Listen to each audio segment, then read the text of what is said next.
Hola mis hermanos, buenas tardes, Dios les bendiga, gusto en saludarlos. Hoy día es día miércoles, día de estudio bíblico, así que quiero invitarles a que disfruten del estudio de hoy, que es bien interesante. Tocará un tema práctico de la iglesia, un tema práctico de la congregación, como ha sido todo el libro de Filipenses. Les invito a que tomen su Biblia en su mano para que la tengan y podamos compartirla juntos. Ahora vamos a comenzar con un momento de oración para pedir al Señor que bendiga este estudio de hoy, ¿de acuerdo? Oramos al Señor. Señor, queremos darte gracias esta tarde porque tenemos el privilegio de estudiar tu palabra en el libro de Filipenses, esta carta del apóstol Pablo, que nos ha enseñado mucho de las cosas del Señor. Yo te pido, buen Dios de los cielos, que tú bendigas a la hermandad que hoy día verán este estudio, para que se gocen en él, para que oren, y para que la palabra también les hable, porque no es el pastor, sino es la palabra de Dios la que tiene vida propia y la que puede hablar al corazón de cada hermano y puede ayudarnos, bendecirnos. Permito a Dios también que el corazón, donde se anidan los pensamientos, haga su reflexión propia, porque el estudiar la Biblia no es para saber más o para competir en el conocimiento con otras personas, sino para ser transformados por el poder del Espíritu Santo. Por lo tanto, Dios, cada lección de la palabra es una transformación de vida para nosotros. Te agradecemos todo en el nombre de Jesús. Amén y amén. Les invito, mis hermanos, para que puedan disfrutar de una primera alabanza en el estudio de hoy. Amén.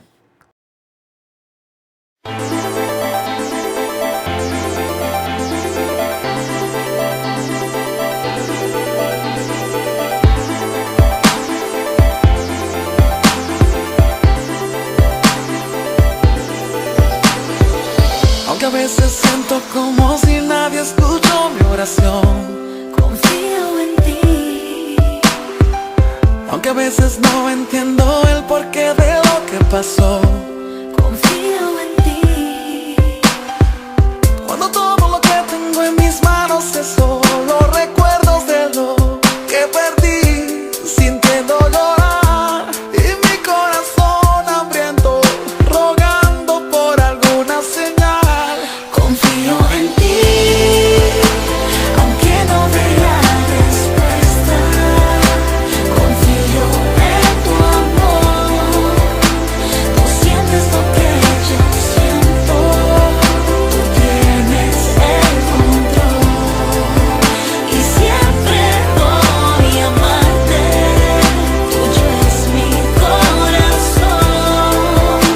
Ya tengo el mayor milagro, encontrarme con tu amor.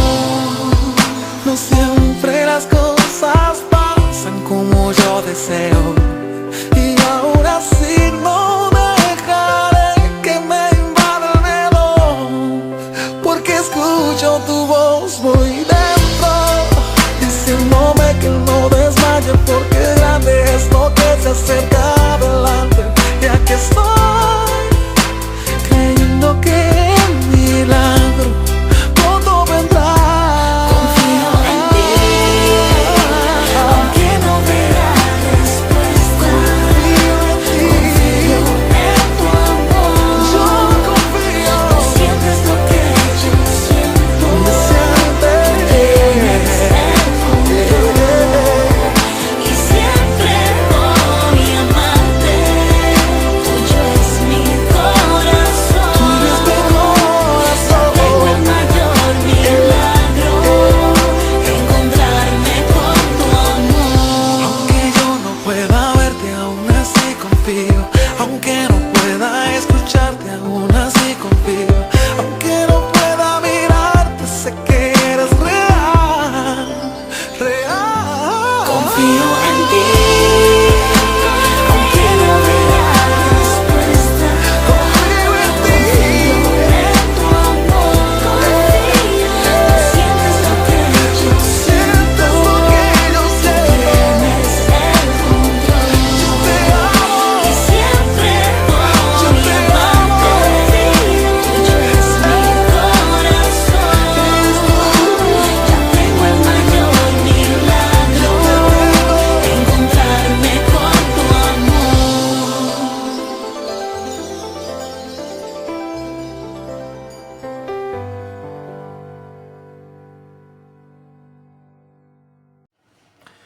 Ojalá les haya gustado la alabanza. A mí me encantan las canciones y me parece muy lindo poder cantarlas, escucharlas y alabar al Señor al mismo tiempo. Mis hermanos, ahora vamos a ir a la lectura de la palabra del Señor, ¿de acuerdo? Yo les pido que por favor ustedes me acompañen con sus Biblias y que abran en el capítulo número 4. Hemos entrado hoy día al capítulo número 4 del libro de Filipenses, pero vamos a avanzar solo en 3 versículos, porque el número 4, el verso 4, cambia la temática. Entonces, para no salirnos del tema, vamos a revisar hoy día los versos 1, 2 y 3 del capítulo 4 de Filipenses. Dice así la palabra del Señor. Escuchemos. Así que, hermanos míos, amados y deseados, gozo y corona mía, estad así firmes en el Señor, amados. Ruego a Evodia y a Síntique que sean de un mismo sentir en el Señor. Asimismo te ruego a ti, compañero fiel, que ayudes a estas que combatieron juntamente conmigo en el Evangelio, con Clemente también, y los demás colaboradores míos cuyos nombres están en el libro de la vida. Hasta aquí la palabra del Señor hoy día. Pareciera que es poquito lo que estamos leyendo, sin embargo, confiamos, mis hermanos, que una palabra de bendición para todos. Oramos por ella y luego vamos a ir a una segunda alabanza para ir al estudio más tarde. Señor, esta palabra tiene vida propia, está viva, es eficaz. Fue enviada a nosotros para que cumpla un propósito, que cumpla la voluntad de Dios en nosotros. Y yo te pido en el nombre de Jesús que a través de tu propia voz, de tu propio espíritu, tú nos reveles la palabra de hoy. No solo para entenderla, no solo para conocerla, sino que provoque cambios en nuestra vida, oh Dios. Te damos gracias por la enseñanza que hoy día tendremos en estos 3 versículos del capítulo 4 de Filipenses. Bendice tu palabra, Señor. Bendice a mis hermanos. Permite que los corazones se concentren, permite que los corazones se alegren, permite que los corazones te busquen, Señor. Te lo pido humildemente en el nombre de Jesús. Amén y amén. Hermanos, vamos ahora a una segunda alabanza y luego nos vamos al estudio de la palabra del Señor. Que Dios les bendiga.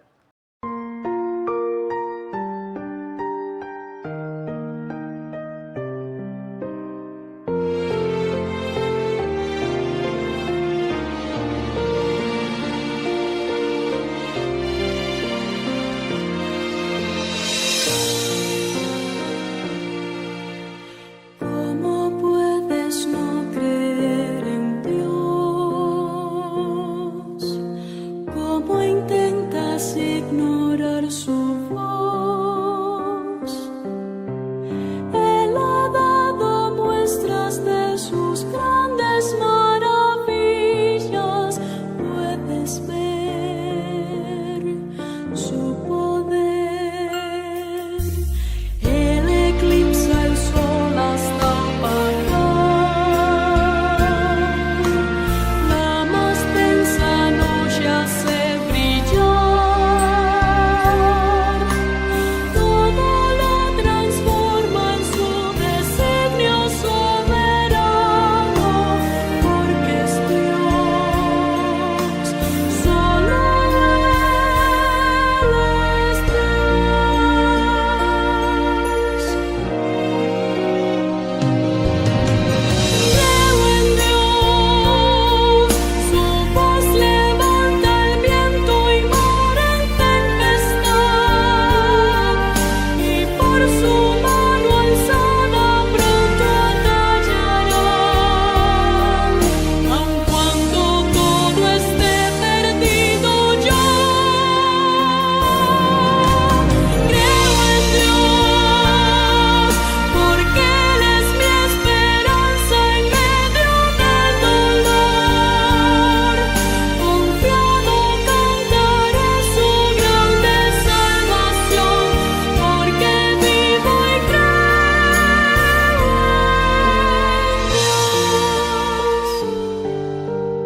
Muy bien, espero que hayan disfrutado también de la misma manera que la primera alabanza, hayan disfrutado la segunda alabanza. Damos gracias a Dios porque tenemos la posibilidad de estudiar su palabra, de estar en comunión. He decidido grabar el estudio, independiente que lo vamos a tener en vivo con los hermanos durante el día de hoy. Sin embargo, es difícil después de la grabación en vivo sacar un resultado que sea adecuado para ustedes. Así que hemos separado en el estudio grabado, que hacíamos siempre, más el estudio en vivo que haremos a las 8 de la tarde, igualmente hoy. Damos gracias a Dios por todo. Muy bien, mis hermanos. El libro de Filipenses, o la carta a los Filipenses del apóstol Pablo, es una carta que tiene solo 4 capítulos. 4 capítulos. Pero es una carta que debiéramos tener, ojalá, todas sus hojas abiertas o colgadas en nuestras paredes para que podamos, a través de ella, conocer la voluntad del Señor y poder aprender en términos prácticos cómo es la vida cristiana. Lo hermoso de este libro es que lleva a la práctica la relación que el cristiano tiene que tener con Cristo. Es hermoso porque saca el foco de los problemas y los centra en el Señor Jesús. Y en el fondo le da al Señor toda la gloria, diciendo que todas las cosas que la iglesia debe vivir deben ser en Cristo Jesús. Las cosas no se resuelven en sí mismas, sino que se resuelven en el Señor. Las relaciones entre los cristianos se resuelven en el Señor. La vida personal del cristiano se resuelve en Cristo Jesús. Y esto es muy hermoso, mis hermanos, porque de alguna manera quita la responsabilidad de que uno sea el que resuelva la problemática, sino que más bien es Dios el que resuelve todos nuestros problemas, todas nuestras cuitas, nuestras ansiedades. Así que en estos 4 capítulos, entramos en el número 4 hoy día, en el último capítulo del libro. Hay un énfasis en cada uno de ellos y vamos a recordarlo para que tengamos siempre presente esto que estamos conversando.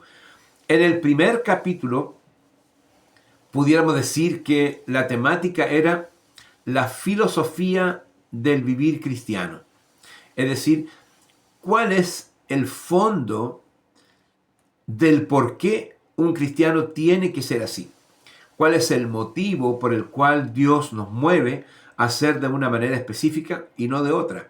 Así que el primer capítulo habla de la filosofía del vivir cristiano. El segundo capítulo nos habla de la norma del vivir cristiano.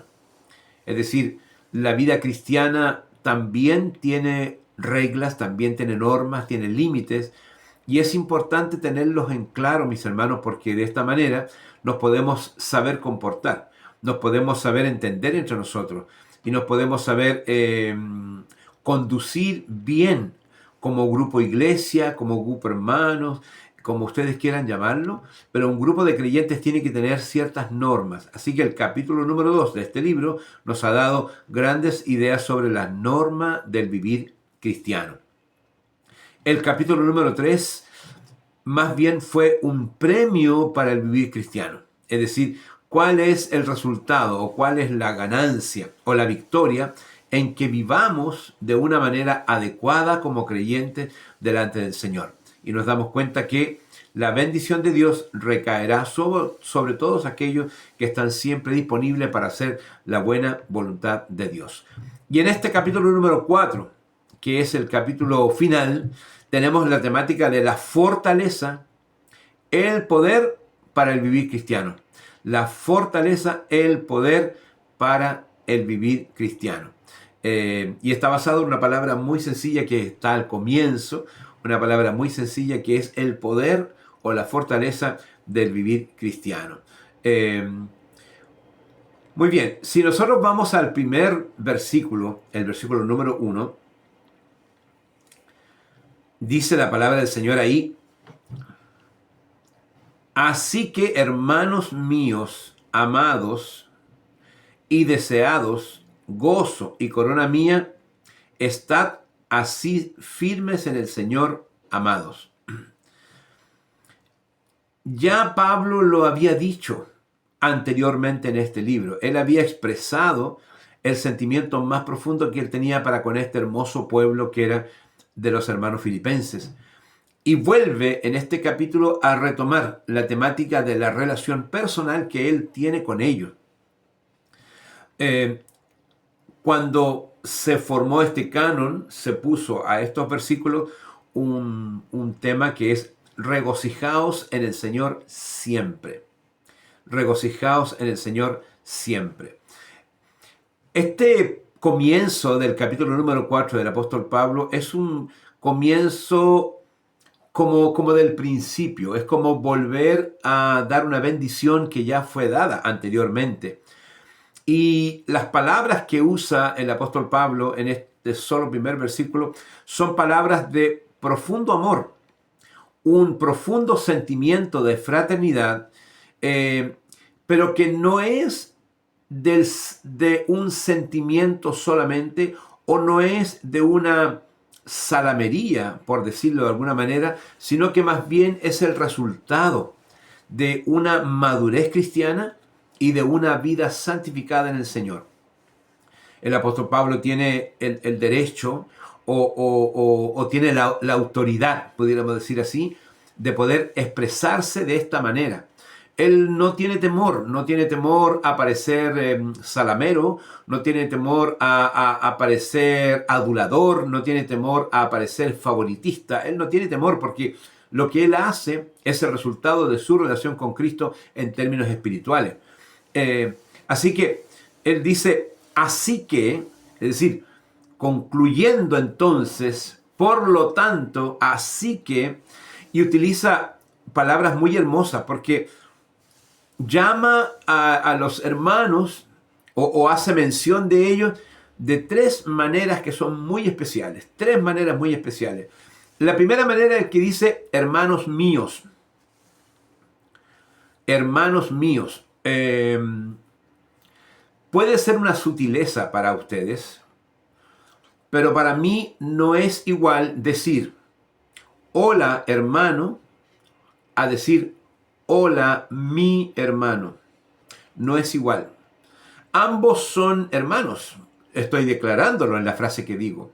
Sin embargo, decir hola mi hermano está diciendo esta relación que tengo contigo de hermandad es una relación cercana. Es una relación próxima. Me la adopto a mí. Entonces, la palabra mí, ya sea mío o ya sea mí, es una apropiación intencional de aquello o de aquel o de aquella que sentimos una cercanía emocional. Decir mamá no es igual que decir mi mamá. La mamá no es igual que decir mi mamá, porque lo apropio. Entonces, cuando él utiliza la palabra hermanos míos, hace un distingo. Todas las iglesias que él formó, en las que predicó, y cientos o miles que se convirtieron por la aplicación del apóstol Pablo, son hermanos de él.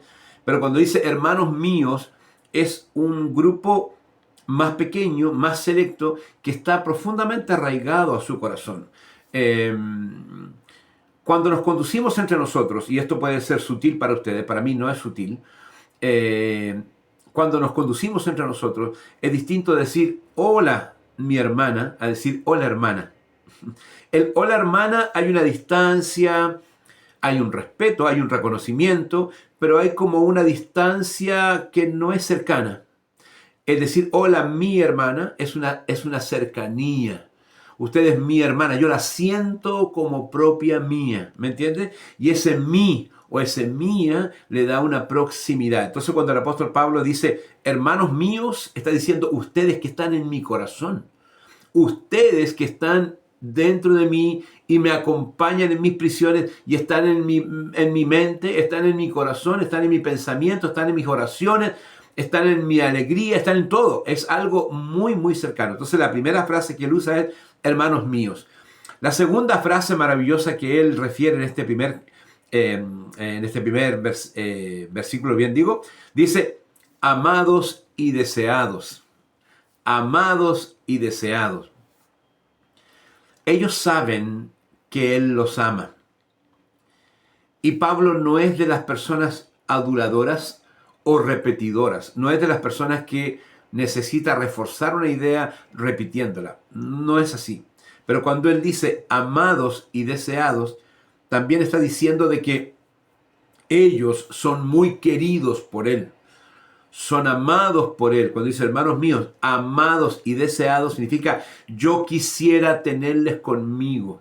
Ese deseo o que ellos sean deseables es porque Pablo en la cárcel en Roma tiene un profundo sentimiento de ojalá poder estar con ellos, ojalá poder abrazarles, ojalá poder enseñarles las escrituras de manera directa, ahí cara a cara con ellos. Y él tiene una absoluta imposibilidad. Por lo tanto, esa imposibilidad que él tiene de estar con sus hermanos queridos les hace decir a ellos amados y deseados. Estas dos expresiones, amados y deseados, rompen toda la distancia, rompen toda la barrera. Es una palabra espiritual. Y digo que es una palabra espiritual porque ellos están allá a muchos kilómetros de distancia de donde él está escribiendo esta carta. Y cuando él le dice amados y deseados, está diciendo ustedes están conmigo ahora aquí. Ustedes están conmigo ahora aquí. Por lo tanto, este deseo que tengo de verles, este deseo que tengo de predicarles, este deseo que tengo de hablarles, se cumple en mi corazón mediante la presencia de Dios en mi vida. Y esto es algo muy bonito que tiene la hermandad que se ama de verdad. La hermandad que se ama de verdad disfruta la compañía uno del otro. Es capaz de soportar las diferencias uno del otro. No tenemos que pensar en todo igual, pero tenemos que respetar lo que piensa el otro y tomar el mismo valor que tiene mi pensamiento al respecto. Lo que ocurre hoy con la iglesia cristiana en general es que en la divergencia de opinión, que a veces no es grave, una divergencia de opinión no grave, los hermanos toman un partido o son partidistas de una opinión de tal manera que son capaces de separarse emocionalmente y espiritualmente del otro porque tiene un pensamiento diferente. No por nada hoy día una gran división de la iglesia cristiana evangélica cristocéntrica es el arminianismo contra el calvinismo. Y yo creo que si somos francos, ambos son creyentes salvados por la misma sangre de Cristo. Ambos son creyentes que están en el tiempo real viviendo a Cristo en sus vidas en este momento. Y ambos van camino al encuentro con el Señor el día que Él venga a buscar a su iglesia, o bien que duerman para ser recibidos luego por el Señor cuando Él venga. Sin embargo, las posturas son tan fuertes, los criterios son tan fuertes y las defensas doctrinales son tan fuertes que son capaces de separar a las personas. Y es así como las personas se separan, porque en el fondo el criterio, el pensamiento o la manera en que uno ve las cosas no permite aceptar la otra manera. Y lo que está diciendo el apóstol Pablo es que en la distancia él no los puede ver, pero él puede sentir espiritualmente que ellos están presentes, por lo tanto él puede amarles y puede decirle que son amados y son deseados. Yo creo que esta frase debería ser para nosotros también de mucho, mucho aprendizaje. Llamar a los hermanos, hermanos míos, o mi hermano, mi hermana, es algo que está en mi corazón. No te lo digo genéricamente como todos los hermanos en Cristo que hay en el mundo. Te lo digo a ti como mi hermano, estás en mi corazón. Amado y deseado, yo quisiera estar contigo, quiero compartir contigo, daría todo por tener un tiempo de oración, de comunión, de alabanza juntos, de conversar juntos, y también estás muy profundo, muy arraigado en mi corazón. Y la tercera frase que él utiliza en este primer versículo dice, gozo y corona mía. Gozo y corona mía. Mire cómo son las expresiones del apóstol Pablo. Primero, hermanos míos. Segundo, amados y deseados. Tercero, gozo y corona mía.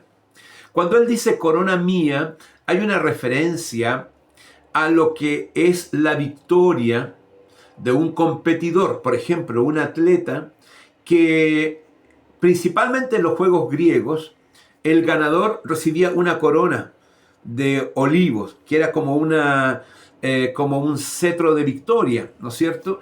Por lo tanto, el apóstol Pablo sentía que los hermanos en Filipos eran de tal manera un placer para él y que sentía que la vida de él había impactado la vida de ellos de tal manera que decía, ustedes son mi gozo. O sea, yo me acuerdo y tal vez me río solo. Me acuerdo de cada uno, de sus particularidades y me da gozo en mi corazón. Es una profunda paz y una profunda alegría que provoca el Espíritu Santo. Y además dice, corona mía, ustedes son mi corona, son mi victoria, son mi placer, son por el cual yo puedo levantarme y decir gloria a Dios por mis hermanos. Piensen que Pablo vivía todo este pensamiento en las oscuras cárceles de Roma. ¿Qué iluminaba al apóstol Pablo? El Espíritu Santo, la presencia permanente de Jesucristo con él, hacía que la vida de él, que podía estar opacada por muchas situaciones, era una vida que, contrario a eso, brillaba. Así que una de las grandes enseñanzas de que la relación íntima con los hermanos debe provocar un placer en la vida de cada uno para sostenernos. Y aquí aparece la palabra gozo. El gozo es la fortaleza del creyente para continuar en la lucha. La vida no es fácil, la vida es difícil. Sin embargo, hay que considerar que en el Señor podemos seguir siempre adelante. Así que no se olviden de estas cifras. Anótela en un papel, péguela en su pared y pídale al Señor. No lo haga falsamente. No lo haga porque el pastor lo enseñó o porque la Biblia lo dice solamente, sino que ora al Espíritu Santo y dile, Señor, permíteme que un día de todo corazón y con toda alegría yo pueda decir estas 3 frases de todos los hermanos de la iglesia. Hermanos míos, amados y deseados, gozo y corona mía. Sin duda creo que estamos lejos de escribir esa frase y ponerla en la frente de todos los demás. Estamos lejos de eso. Pero ese es el fin que Dios quiere de la iglesia. No es menor que eso, hermanos. No piense usted que el Señor está contento con nuestras relaciones. No piense que el Señor está contento con nuestras amistades. No piense que el Señor se goza con que seamos medios hermanos, medios amigos y estemos medio de acuerdo. No es placer para Dios, es tristeza para Dios. Entristecemos al Espíritu Santo con esa actitud. Por lo tanto, lo que tenemos que hacer es espiritualmente orar para llegar a decir a todos mis hermanos, hermano mío, hermana mía, amado y deseado, gozo y corona mía. Muy bien, sigue la palabra del Señor en el mismo verso diciendo, estad así firmes en el Señor amado. Pablo hablaba desde el Espíritu Santo. Yo pienso que el apóstol Pablo era un hombre serio. Yo pienso que el apóstol Pablo era una eminencia espiritualmente hablando, que no era de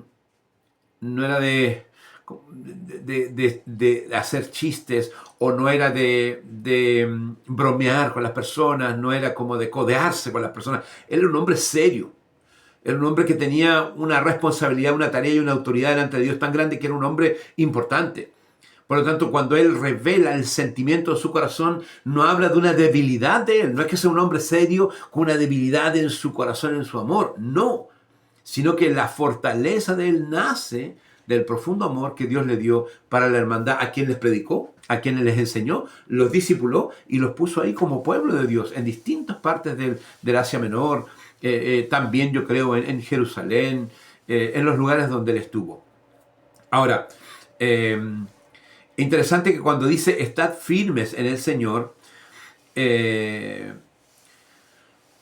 segundo amado, si ustedes revisan la palabra, dice estad así firmes en el Señor, amados.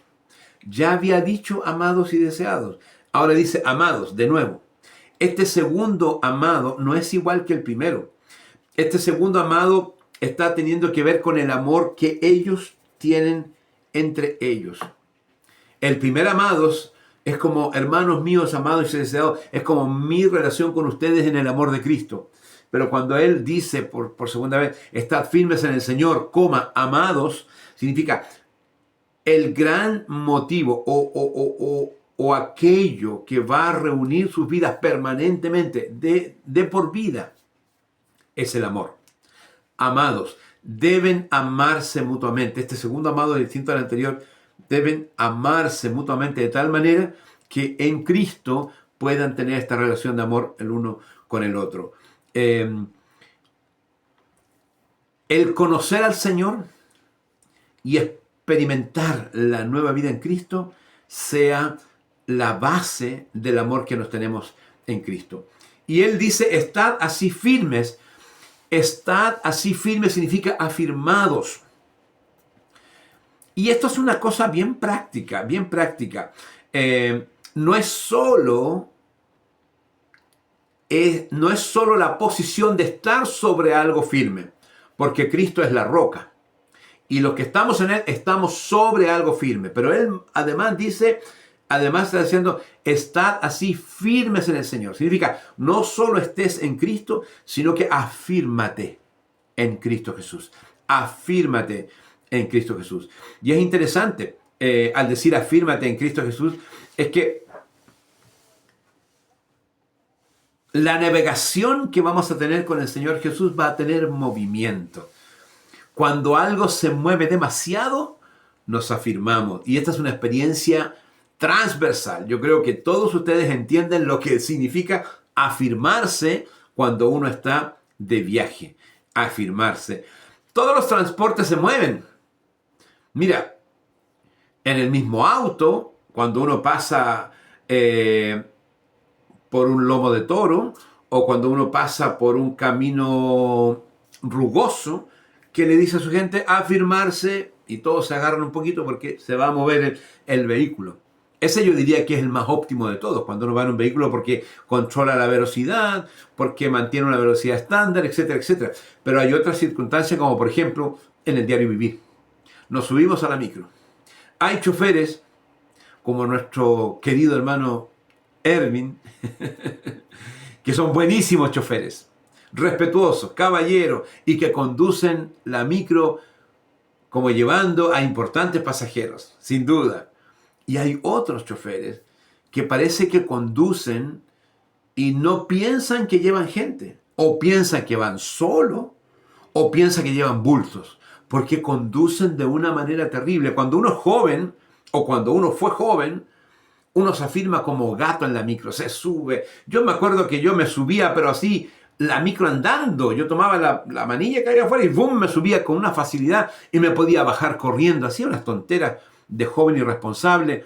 Y hoy día la micro tiene que parar bien parado para subirme y bien parado para bajarme. Y arriba ni hablar.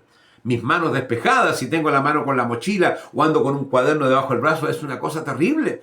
Porque me puedo caer fácilmente y el movimiento de la micro me obliga a mí a agarrarme.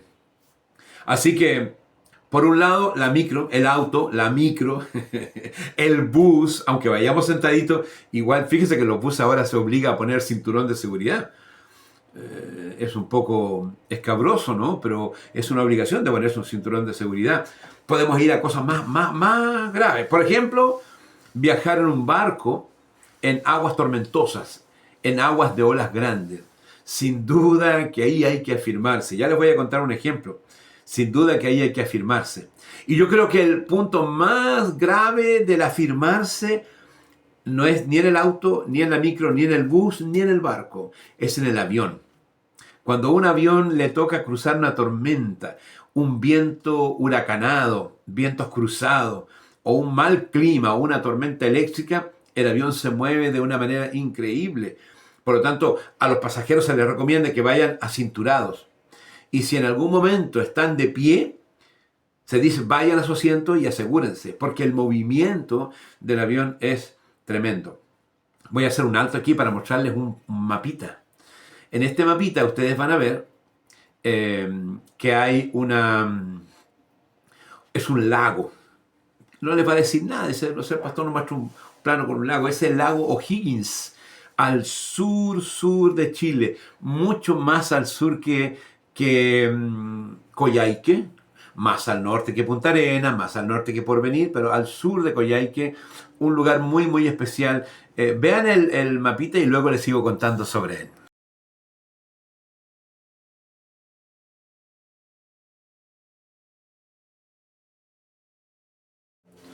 Muy bien, ¿vieron el mapita? ¿Cierto? Ya, ese mapita muestra un lago que se llama Lago O'Higgins y está en la Vía O'Higgins.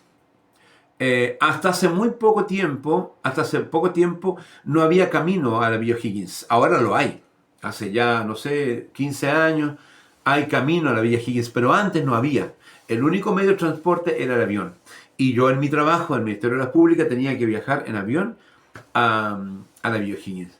Ese viaje era un viaje para valientes. Era un viaje para valientes. Porque la salida de Coyhaique era más o menos normal, a pesar de que el viento en Coyhaique era fuerte. Volaba el avión sobre la nube con la esperanza de encontrar un claro para bajar en Vía O'Higgins. Miren lo que estoy diciendo. De encontrar un claro. Y claro, de repente llegábamos a la zona de Vía O'Higgins y era un manto de nube debajo de nosotros. Y el piloto daba vueltas para allá, daba vueltas para acá, buscando un claro. Y de repente veía un claro. ¿Qué significa un claro? Que era un hoyo entre la nube y abajo se veía tierra. Saben ustedes que como él no tenía instrumento y en ese sector es todo tan agreste que no hay instrumentos ni antenas referenciales ni nada. O uno choca con una nube con montaña o se salva, ¿me entiendes? Entonces él buscaba el claro y cuando encontraba ese claro, el piloto en forma decía, fírmense que vamos a descender por el claro y hacía caer el avión por el hoyo de las nubes, la hacía caer. Era una sensación horrible, hermanos, horrible, afirmados así de todos lados. Y el avión caía en picada para poder pasar a través del claro y llegar al sector del valle. Cuando ya se llegaba al sector del valle ya se aterrizaba. Había otras veces que entrábamos por una quebrada que se llamaba la quebrada Mayer. Era horrible, hermano, se lo digo, horrible. El piloto decía, fírmense, y íbamos todos cinturados, pero cuando él decía fírmense, estaba diciendo, independiente del cinturón, tomen otras precauciones. Y nosotros con las manos nos afirmábamos debajo del asiento, había como un agarradero debajo del asiento y nos afirmábamos debajo del asiento. O bien poníamos las manos en el techo del avión, y aunque parece absurdo, hermanos, ese avión aleteaba como un pañuelo. Yo pensaba que alguien tomaba el avión de un ala y le hacía así, con todos nosotros adentro. Nos pegábamos en la cabeza porque era una cosa pero terrible, terrible. Ir a Vía O'Higgins era como decirle chao si es que vuelvo. Y si tú volvías decías gracias Señor por volver. Era un viaje terrible en el que había que afirmarse mucho. Y en el mismo sector y en el mismo lago nos tocó cruzar muchas veces a un lugar que estaba al frente, que estaba bajito. En este lugar se cruzaba el lago en un barco, en un bote, o sea, una lancha. Y era una lancha de carabineros.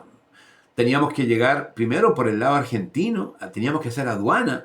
La lancha llegaba al lado argentino, nos subíamos a la lancha en el lado argentino, el agua del lago era verde. Verde significa congelada. Una persona no caería y resistiría más de 5 segundos antes de tener hipotermia y morir de frío, porque estaban los campos de hielo norte en ese sector. Entonces, nos subíamos a la barquita de los carabineros, entrábamos a su cabina, que era pequeña, cruzaba para el lado chileno. Se fija que hay una línea negra que divide el lago. Cruzábamos el lado chileno, cambiaban las banderas, ponían la chilena arriba, la argentina abajo, y luego viajábamos por la parte calma, que era el brazo del lago. Eso era calmo. Pero cuando llegábamos al cruce en travesía para llegar al punto definitivo, ese lago se convertía en el peor de los mares, hermanos. Uno no se imagina que un lago pueda tener esa actividad. Unas olas gigantescas, unas olas que cubrían, sellaban la cabina y los pilotos carabineros decían, afírmense que esta parte es dura. Y así era, hermanos, se movía esa barcaza dentro del agua, fuera del agua, dentro del agua. Y era más o menos como 1 hora y media de travesía hasta llegar al punto definitivo donde nos teníamos que desembarcar. Ahí se calmaba de nuevo. Pero todos tomados de todos lados y orando, asustados. Así que respecto del concepto afirmarse o del concepto afirmados en el Señor, estar así firmes en el Señor, significa claramente que el camino con el Señor es una hermosa y movida aventura. Nadie ingenuamente podría llegar a pensar que el camino con Dios es una taza de leche o de agua que no se mueve. No, no, no, no. El camino con el Señor se va a mover porque Él nos va a conducir en su presencia a muchas situaciones que son para la gloria de Dios y que serán de mucho movimiento en nuestras vidas. Así que es muy importante entender eso, mis hermanos. Cuando Pablo decía, afirmaos, estad firmes en el Señor, significa que vamos a caminar y vamos a andar con Él en una aventura que tiene mucho movimiento. Hago un análisis del movimiento. El movimiento no viene del transporte, sino de lo que está afuera. El auto se mueve porque el suelo es inestable o la curva es cerrada. El barco se mueve porque las olas crecen y genera una especie de tormenta al exterior. El avión aladea o sube y baja porque las condiciones exteriores le provocan ese movimiento. Por lo tanto, el moverse no tiene que ver con el transporte, sino con lo que pasa fuera del transporte. ¿Qué quiere decir? Que en Cristo estamos seguros. En Él tenemos todo lo necesario, pero la vida con Él será una vida de movimiento. Será una vida en la cual las cosas exteriores van a venir, como el suelo rugoso, como la curva cerrada, como el viento con mucha fuerza, con mucho ímpetu, o como el mar o las olas que van a moverse mucho. Pero, ¿qué significa? El vencedor es Cristo. Él es nuestro transporte. Él nos lleva. A Él no le va a pasar nada. Y a los que están en Él y se afirman en Él, tampoco les pasará nada por más que ocurran estas cosas. Así que, como ustedes pueden ver, mis queridos hermanos, cuando Él les dice, estad firmes en el Señor, amados, está diciendo el Señor, van a haber dificultades, van a haber movimientos, pero en el Señor estamos seguros, no se asusten, no se preocupen. Importante, en este capítulo número 4, tal vez debí decirlo antes, pero lo digo ahora, hay varias secciones. La primera sección, que va del verso 1 al 4, es la sección donde dice que el gozo o la alegría es la fuente de poder para los cristianos. Del verso 5 al 7 está enseñándonos, y eso lo veremos la próxima semana, que la oración es el secreto del poder del cristiano. Del verso 8 y 9, la contemplación de Cristo es el santuario del poder. Contemplar a Cristo, estar en su presencia, es el santuario del poder. Y del 10 al 23, estar unidos a Cristo constituye la satisfacción del poder para el cristiano. Así que, mis hermanos, tenemos lindas materias en este capítulo 4 del libro de Filipenses. Recuerden ustedes, mis hermanos, que cuando el Señor les habla, Pablo les habla de estar firme en Cristo, también lo hizo a la iglesia en Éfeso, a los efesios. En el capítulo 6, verso 13, la palabra dice, por tanto, tomad toda la armadura de Dios para que podáis resistir en el día malo y habiendo acabado todo, ¿qué dice finalmente? Estad firmes. Estad firmes, usa la misma expresión, estad firmes. Por tanto, tomando toda la armadura de Dios para que podáis resistir en el día malo y habiendo acabado todo, estad firmes. Esto está en Efesios capítulo 6, verso 13. Es muy importante para la vida cristiana el que nuestra fe produzca una estabilidad. Nuestra firmeza en Cristo produzca una estabilidad en todas las situaciones inestables de la vida que va a vivir el creyente. El verso número 2 dice, ruego a Evodia y a Síntique que sean de un mismo sentir en el Señor. Y el 3 dice, asimismo te ruego a ti, compañero fiel, que ayudes a estas que combatieron juntamente conmigo en el Evangelio, con Clemente también y los demás colaboradores míos, cuyos nombres están en el libro de la vida. Siempre hemos dicho que el apóstol Pablo hace alusiones muy, muy hermosas respecto de esta iglesia. Él siempre dice que esta congregación es una congregación madura, es una congregación con mucho amor, es una congregación predicadora, compasiva, una predicación. De todas las cartas, esta es la más positiva de todas las cartas que el apóstol Pablo escribe. Sin embargo, como en todos lados, había un problema. Y estas dos hermanas, llamadas Evodia y Síntique, eran dos hermanas muy queridas en la obra del Señor. Sin embargo, tenían un problema entre ellas. Él es sutil, no denuncia el problema, pero les dice que ruego, es decir, yo les pido con todo mi corazón que ustedes dos sean de un mismo sentir en el Señor. Al parecer, estas dos hermanas se habían discutido, se habían peleado y no hablaban entre ellas. Entonces, Pablo no puede decir que todo está bien si no todo está bien. Pero es sutil. Él no hace un escándalo del problema, porque parece que no era un problema grave, pero era un problema que ellas tenían. Había una diferencia de opinión, no grave, sin embargo que las mantenía como distantes la una de la otra, o las mantenía en una actitud de indiferencia, de silencio. Interesante, hermanos, porque si el apóstol Pablo, después de elogiar a la congregación en Éfeso, demuestra que esto está pasando, sencillamente es muy, muy interesante de que, en definitiva, esto ocurre en todas las congregaciones. Y yo, sin profundizar en nada y sin traer a la luz ninguna particularidad, creo que ocurre en todas las congregaciones que hay diferencia de opinión entre los hermanos, y esta diferencia de opinión hace separación entre los hermanos, hace que los hermanos se alejen, que los hermanos no se hablen, incluso que los hermanos no se saluden. Así que aquí tenemos a Evodia y a Síntique, dos hermanas que estaban enojadas y que no se hablaban. Pero el apóstol Pablo, es curioso que él no las reprende, porque podría decirle, ya, córtenla, ustedes son mujeres mayores y están discutiendo, córtenla, ustedes están siendo un mal ejemplo para la iglesia. Podría haber dicho eso, claramente, ¿no? Tenía la autoridad para hacerlo. Pero él dice, ruego, les pido en el nombre del Señor, a Síntique y a Evodia, que sean de un mismo sentir en el Señor. Aquí la clave es el sentir en el Señor. No les dice, pónganse de acuerdo. No les dice, piensen lo mismo.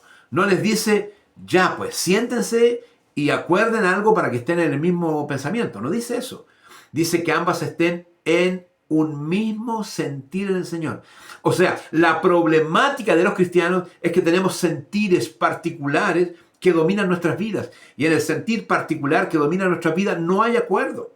Estamos en una esquina y en la otra esquina, en una vereda y en la otra vereda. Entonces, ¿qué hay que hacer? Buscar el sentir de Cristo.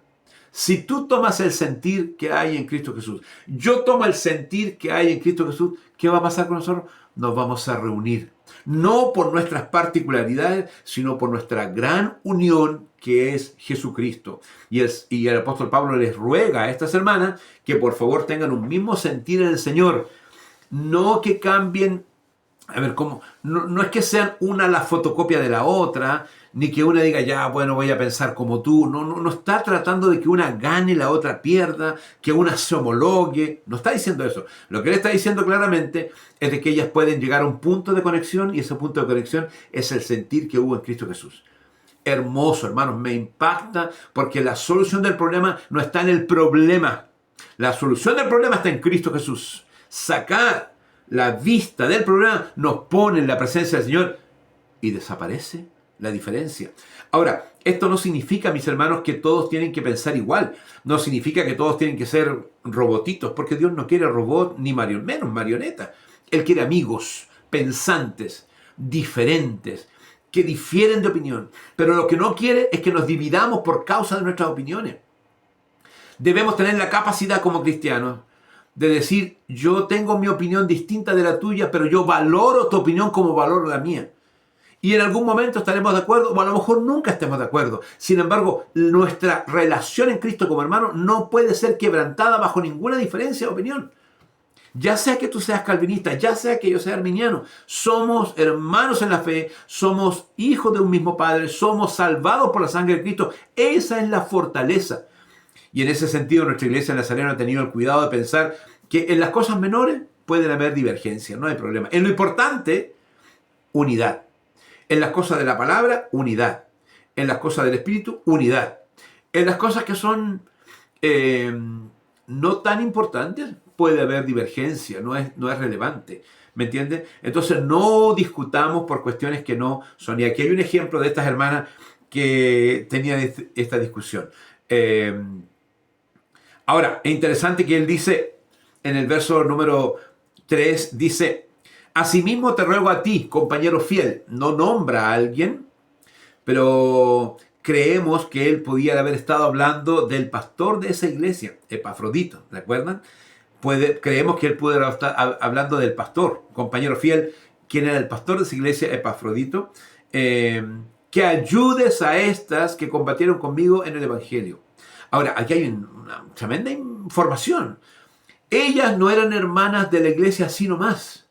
Ellas fueron compañeras con Pablo en combatir en el Evangelio. O sea, eran siervas de Dios que trabajaban con él en la predicación del Evangelio. Ya sea que ellas sirvieran, ya sea que ellas atendieran, ya sea que ellas compartieran, que enseñaran o predicaran, Pablo dice que ellas trabajaron con él. Dice, combatieron juntamente conmigo en el Evangelio. Cuando hablamos de combatir, no es el que está tras tienda, no es el que está detrás del telón, no es el asesor, no es el que no se ve, no. Cuando dice combatir, significa los que estamos al frente de la batalla, los que nos vemos. Luego ellas eran hermanas que combatían con Pablo en el Evangelio, eran hermanas importantes. No dice qué tareas tenían, pero probablemente le ayudaban en la predicación, le ayudaban en la enseñanza, le ayudaban con los enfermos, con la alimentación. Vamos a saber. Sin embargo, vemos que ellas eran hermanas importantes. Entonces, estamos viendo que había una diferencia de opinión entre dos obreras muy, muy fuertes. Dos obreras que Pablo amaba mucho. Ahora, interesante que él pide ayuda. Se la pide, te ruego a ti, compañero fiel. Puede ser Epafrodito, el pastor, que las ayudes con Clemente. Pone a otro más, a Clemente. Y a los demás colaboradores míos, cuyos nombres están en el libro de la vida. Interesante que Pablo invita a este compañero suyo, invita a Clemente e invita a los otros. Cuando dice cuyos nombres están escritos en el libro de la vida, está diciendo aquellos que también son salvos, aquellos que tienen el mismo sentir en Cristo. Ahora, no le está haciendo una redada a las hermanas, no las está enjuiciando, no las está rodeando. Lo que el apóstol Pablo está diciendo es que el espíritu de amor que la iglesia tiene las puede ayudar a ellas a destrabar su problema. En ese sentido, lo que él está diciendo de que este conflicto que había en la congregación requiere de otras personas. Pero en ningún momento ni las reta a ella, ni las manda a retar tampoco. No le dice, yo quiero que vayas y le aclares que corten su... No le dice eso. Ayuden, ¿me entienden? Y esa palabra es muy dulce, porque decir ayudar significa destraben, con amor, destraben. Vean la manera de que estas hermanas puedan resolver el tema, pero en el amor. Y cuando invita a varios, es una cosa muy linda, porque está diciendo, ustedes que probablemente tienen como un espíritu de alegría, un espíritu de gozo, un espíritu de paz, pueden contagiar a las hermanas y la pueden motivar de tal manera que ellas saquen el foco de su problema personal y lo pongan en Cristo, y de esa manera van a sentirse motivadas. Y de repente solas se van a dar cuenta, no entiendo por qué tú y yo no nos hablábamos, no entiendo por qué tú y yo nos evitábamos, cuando en realidad el estar en Cristo nos hace hermanas queridas y además estamos muy, muy unidas en el Señor. Así que esto es muy lindo, mis hermanos, y con esto voy terminando. Lo que está diciendo Pablo, saquen el foco del problema, porque el problema no se va a resolver. Saquen el foco del problema, pongan su mirada en Jesús. Y los hermanos que están alrededor, ayuden. No a criticar, no a juzgar, no a apuntar, no a retar, sino que procuren en el amor del Señor sacar a la persona del foco y motivarla a través de un espíritu fresco, un espíritu nuevo, un espíritu de gozo, un espíritu de alegría, motivarla para que ellas mismas se destraben, las personas, pueden ser varones o pueden ser hermanas, se destraben del problema y puedan seguir adelante. Aquí, mis hermanos, la motivación personal es súper importante. Es muy lindo, no solo que uno esté motivado en las cosas del Señor, sino que es muy lindo que uno pueda motivar a otros en el Señor. Y esa es una tarea que la iglesia tiene, pero pendiente. Estamos preocupados de criticar, estamos preocupados de juzgar, estamos preocupados de mirar mal, de juzgar al otro y no de entusiasmar, no de animar, no de apoyar, no de sostener, no de orar, sino en lo contrario. Y lo que está diciéndole Pablo a los hermanos, ayuden a las hermanas. Envuélvanla en este movimiento de amor, de frescura, de dulzura del Espíritu Santo, de tal manera que ellas de repente no se den ni cuenta cómo se rompió esta situación que había entre ellas. Es interesante que a veces una pareja, un matrimonio puede estar discutida, enojado por una situación casera, absurda, pero que ocurre todos los días, ¿no? Y de repente llegó una visita inesperada. Esa visita es mágica, porque ambos se ven enfrentados a una visita y no pueden recibir a la visita en la pelea. No pueden decirle, oye, pero mira, llegaste en mal momento porque estoy de las mechas con este otro o con ella. No, la reciben, se sientan, conversan y hay un momento en el cual el foco se va. Y la visita cumple un papel que no tiene idea, pero cumple un papel reconciliador maravilloso. Porque conversan, se ríen, toman un tecito, lo pasan bien, luego la visita se va y los que quedaron no vuelven a sus trincheras. No, sería absurdo.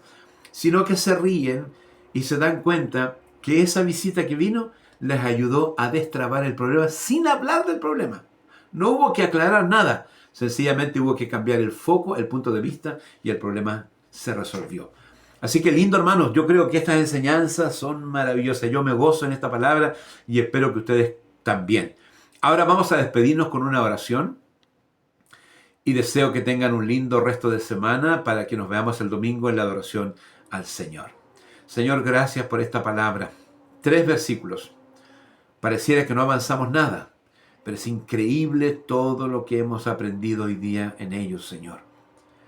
Yo te pido, Dios, que más allá de la enseñanza o de la destreza en ella, sea el Espíritu Santo el que trabaje en nuestro corazón. Sea el Espíritu Santo el que nos motive a hacer lo correcto. Saca el foco de nuestras diferencias y ponlo en el mismo sentir que hay en Cristo Jesús. Porque de esa manera no pensaremos distintos, pensaremos iguales. De esa manera tendremos muchas cosas en común. De esa manera fluirá el amor, la confianza, la paz, la ternura, el cariño, la paciencia, el perdón, todas las cosas hermosas que tú das, Señor, y seremos un pueblo que ama a Dios y se ama también como pueblo grandemente. Bendice a mis hermanos, oh Dios. Gracias por esta palabra. En el nombre de Jesús. Amén y amén. Mis hermanos, me despido. Que Dios les bendiga. Espero que tengan un lindo resto de semana y el domingo todos a adorar al Señor en la iglesia. Amén.